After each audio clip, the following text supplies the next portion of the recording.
주요 말씀 예배를 하나 앞에 드리도록 하겠습니다.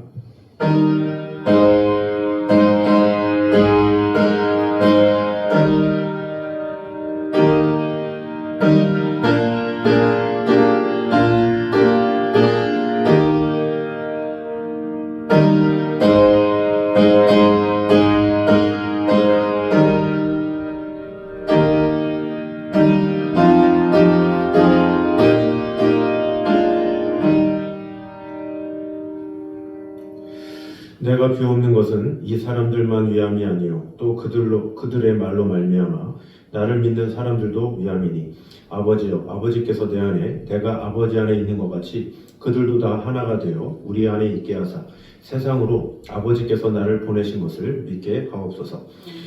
아버지 하나님, 주 예수 그리스도의 기도처럼 우리가 하나 되어서 하나님께 영광을 돌리며 예배로 말미암아 하나님과 하나 되며 모든 성도가 하나 되며 아버지 하나님의 뜻을 이루기에 부족함이 없는 삶을 살아갈 수 있도록 주님 오늘도 함께하여 주시옵소서. 예수님의 이름으로 기도드립니다. 아멘. 우리 찬송가 263장 찬양하겠습니다.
우리 하나님 말씀 사무엘상 22장입니다.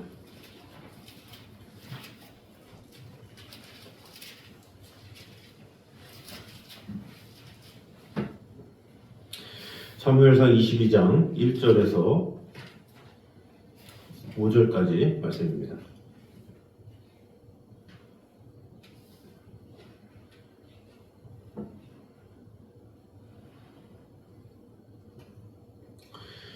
사무엘상 22장 1절에서 5절까지 우리 한 목소리로 같이 읽도록 하겠습니다.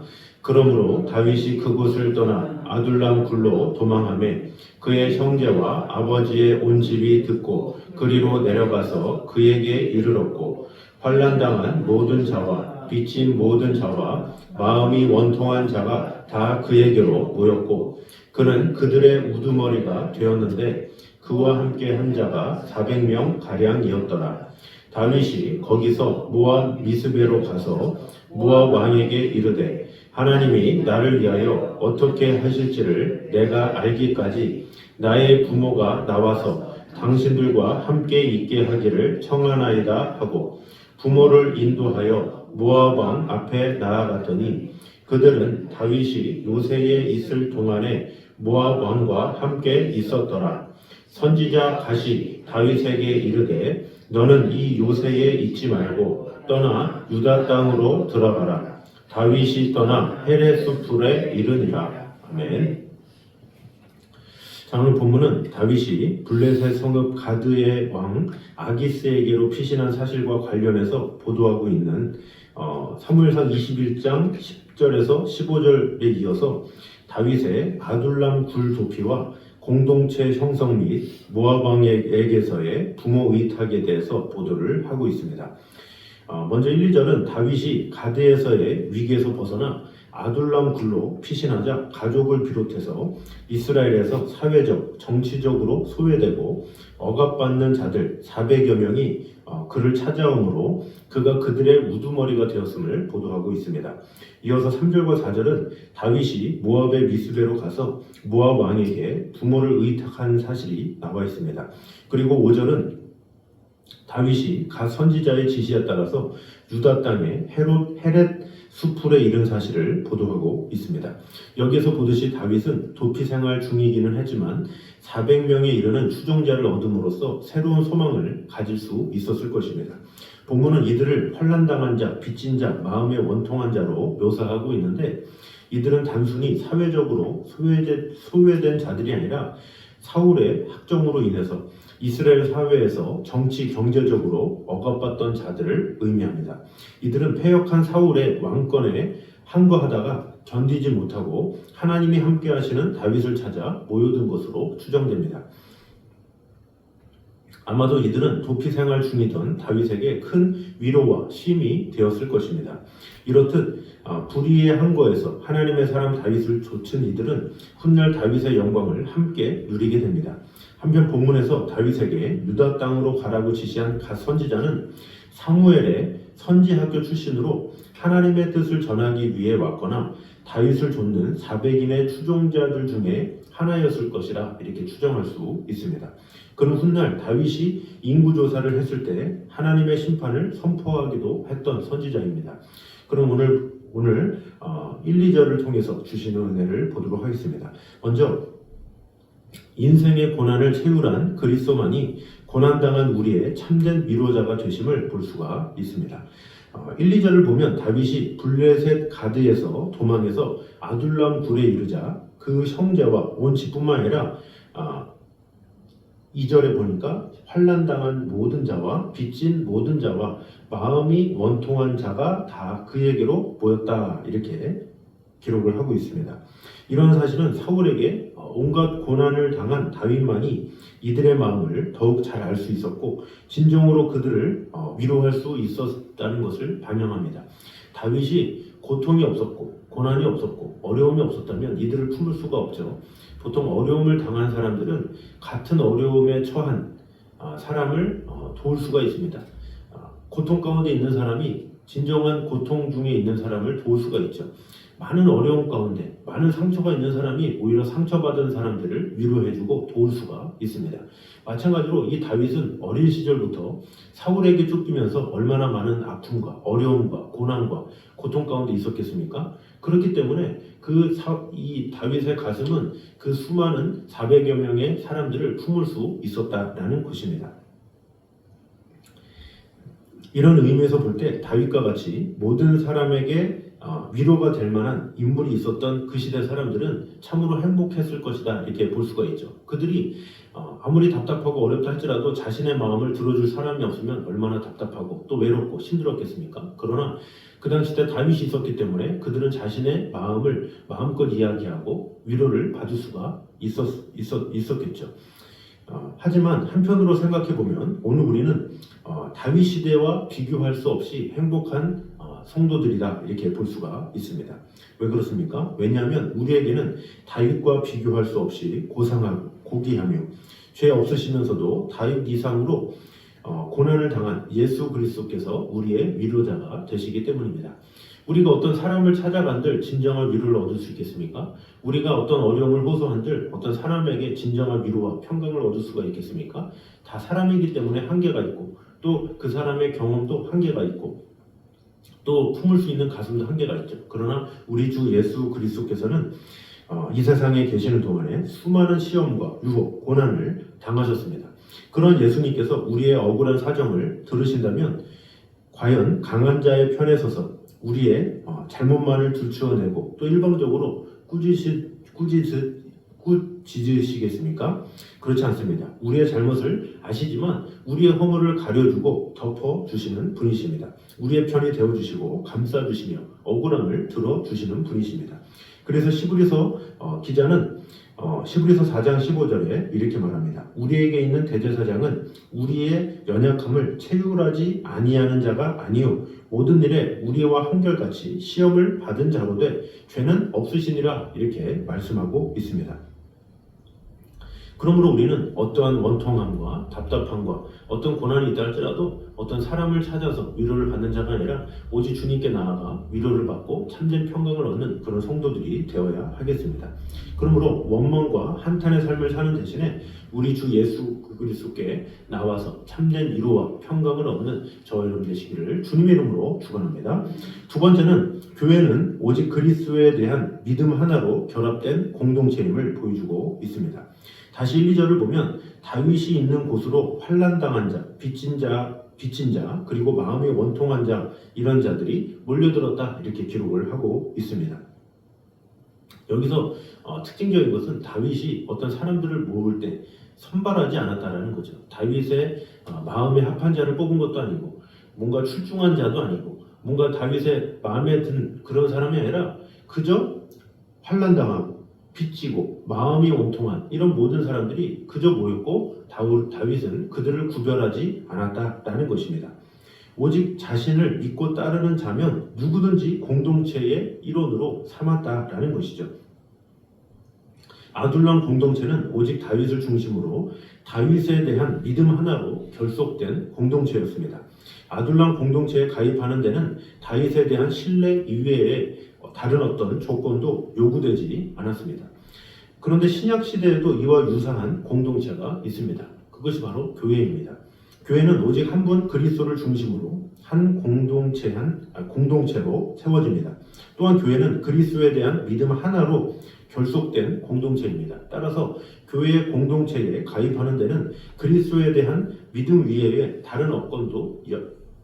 다른 조건도 요구되지 않습니다.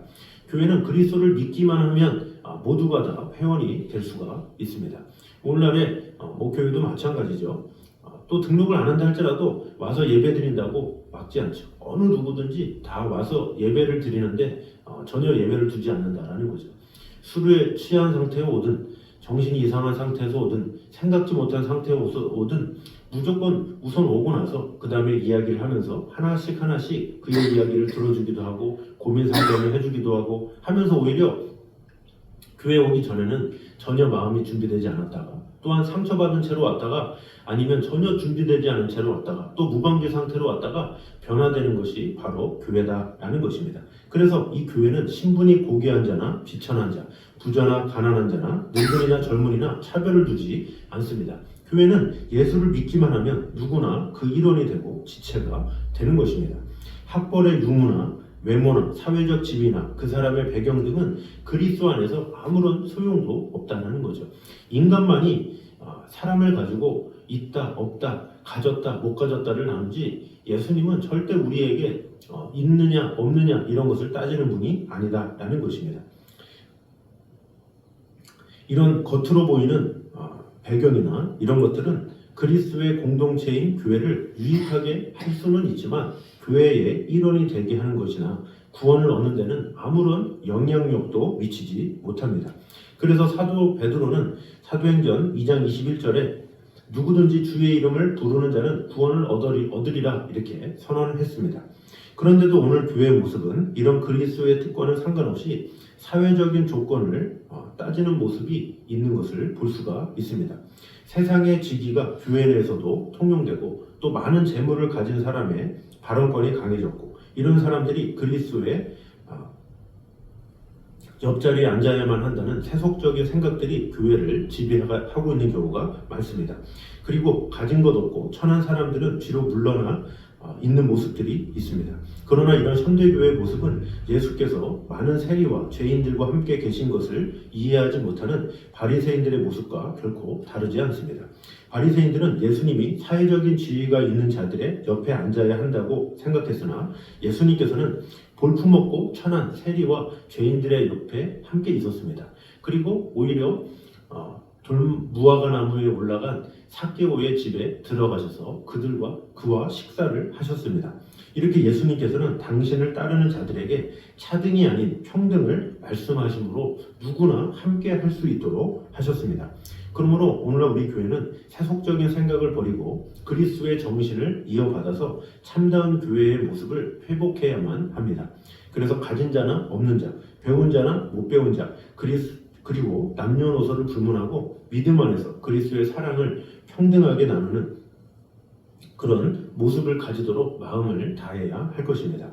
사도행전 10장 34절, 35절에 이렇게 기록되어 있습니다. 베드로가 입을 열어 가로되 내가 참으로 하나님은 사람의 외모를 취하지 아니하시고 각 나라 중 하나님을 경외하며 의를 행하는 사람은 하나님이 받으시는 줄 깨달았도다 이렇게 말씀하고 있습니다. 베드로가 이렇게 깨달았다 말을 하고 있죠. 베드로는 이 당시 때만 해도 얼마나 위대한 사도였습니까? 얼마나 초대교회의 대단한 인물이었습니까? 그러나 자신의 고정관념에 사로잡혀서 이방인의 구원에 대해서는 전혀 생각을 하지 못했죠. 그러다가 하나님께서 기도하는 중에 환상을 보여주셔서 그 환상을 통해서 내가 정하다 한 것을 네가 속되다 하지 말라. 오히려 그런 책망을 여러 번 듣고 나서 그리고 나서 고넬료의 집에 가서 세례를 주고 그제서야 깨닫는 장면이 나오죠. 베드로뿐만이겠습니까?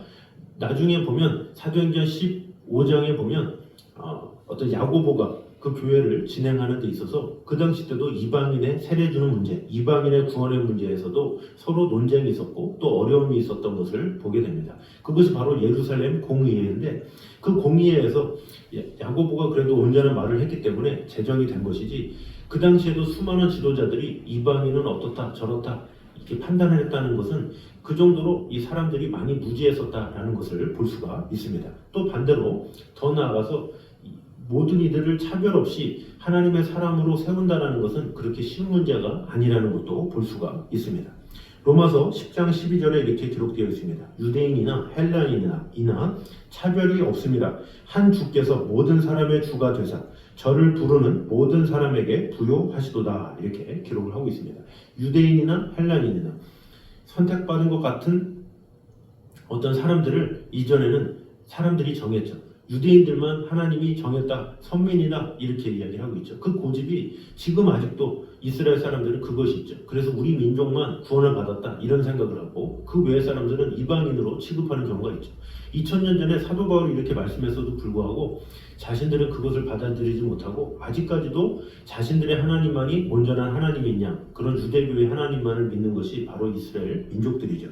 그러므로 우리는 이 교회 안에서도 항상 평등하게 모든 이들이 하나가 되는데 마음을 다해야 한다라는 것이죠. 차별을 멈추고 오직 하나님께서 함께 하심을 믿고 모든 영혼들이 하나님의 사람으로 하나 되기에 힘쓰는 이런 교회가 참된 교회임을 분명히 알아서 주님의 뜻을 받아서 어떠한 사람이든지 하나님의 뜻 가운데 예수 그리스도를 믿는 자들이라면 모두 한 형제 자매요 하나가 되기에 힘쓰는 그러므로 하나님께서 기뻐하시는 교회를 온전히 이루는 저와 여러분 되시기를 주님의 이름으로 축원합니다. 마지막 세 번째는 성도는 소외된 이웃을 고양시켜서 의로운 자로 탈바꿈시켜야 함을 보여주고 있습니다. 2절을 다시 보면 우리는 참으로 놀라운 사실을 만날 수가 있습니다. 당시 다윗에게 나아갔던 이들을 살펴보면 어떻습니까? 하나같이 사회에서 소외되고 피해를 입은 이들이었습니다. 요즘 말로 하면 사회 불만 세력이었습니다. 이렇게 사회에 불만이 가득한 이들을 모아서 무슨 선한 일을 할 수가 있었겠습니까? 사회의 질서를 파괴하지 않으면 다행입니다. 그런데 이후 다윗의 행적을 보면 다윗이 이들을 모아서 불의한 일을 행한 기사를 찾아볼 수가 없습니다. 오히려 그가 무슨 일을 했습니까? 일반인들이 평안히 생업에 종사할 수 있도록 담이 되어주고 또 더 나아가서는 이스라엘 백성들을 끊임없이 약탈하던 주변의 구슬 사람, 기르스 사람, 아말렉 사람을 정벌했습니다. 이런 것을 보면 이 다윗의 위대함이 얼마나 놀라운가 그것을 볼 수가 있습니다. 아무래도 상처가 있고 답답함이 있고 억울함이 있다. 그런 사람들을 모았으면 지도자 입장에서 무슨 생각부터 하겠습니까? 그래, 내가 너 대신에 내가 복수해줄게. 우리 같이 복수하자 하면서 사울을 공격할 수 있고 또 주위에 약한 누군가를 또 정벌하고 또 침입할 수가 있죠. 그러나 다윗은 그러지 않았다라는 거죠. 그런 사람들을 모아서 오히려 선한 일을 하나님께서 기뻐하시는 일들을 행했다라는 것을 볼 수가 있습니다.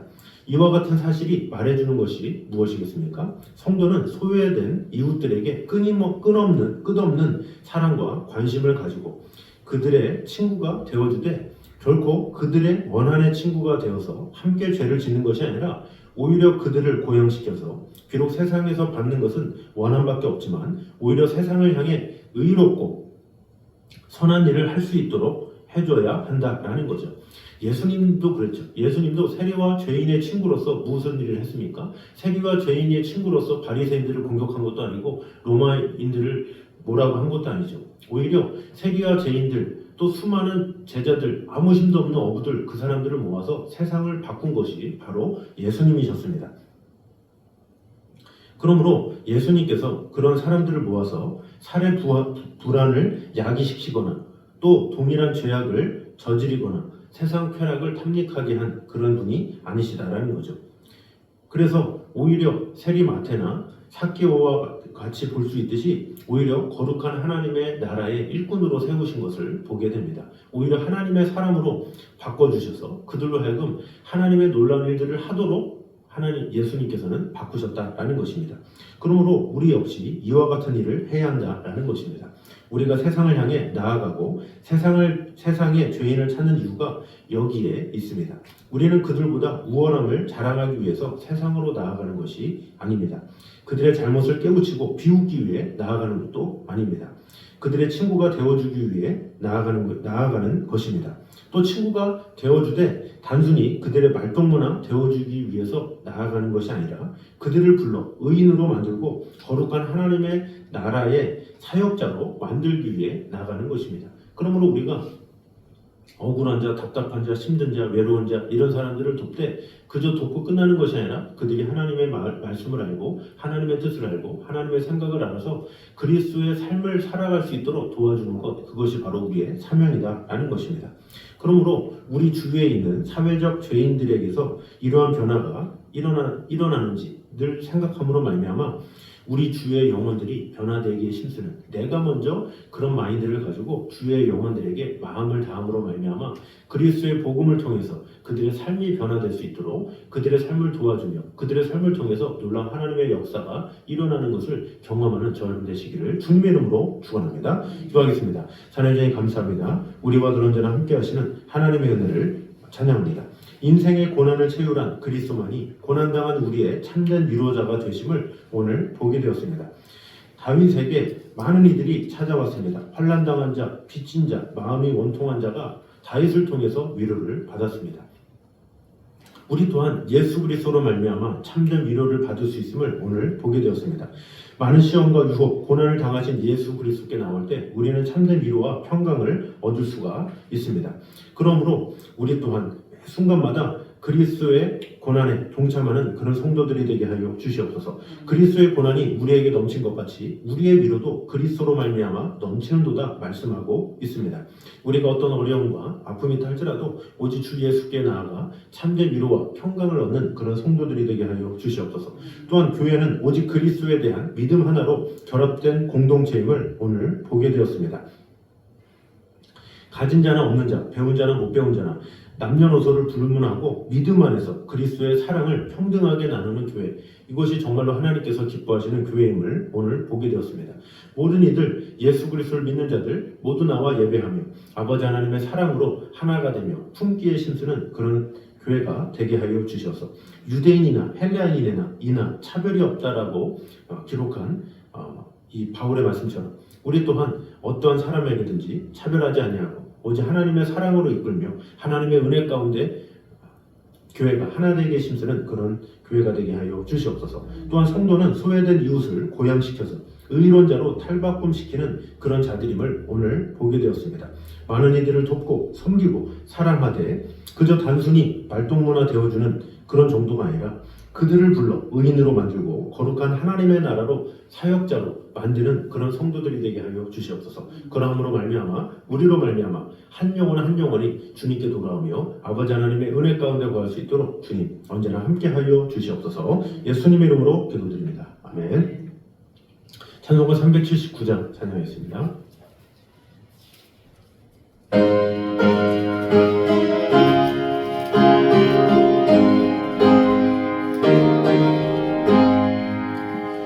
내 갈 길 멀고 나는 기쁜데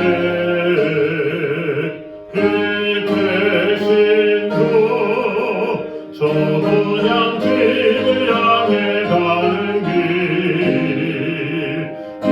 비추소서. 내 가는 길 달리 못하나 한 걸음씩 늘 인도하소서. 이전에 방탕하게 지낼 때에 교만하여 맘대로 고집하던 이 죄인 사소서. 내 지은 죄 다 기억나시고 주 뜻대로 늘 주장하소서.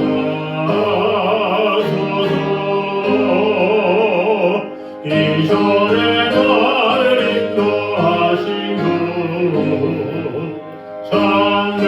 장래에도 내 앞에 항상 주여 만날 때에 도우소서. 밤 지나고 저 밝은 아침에 기쁨으로 내 주를 만나리.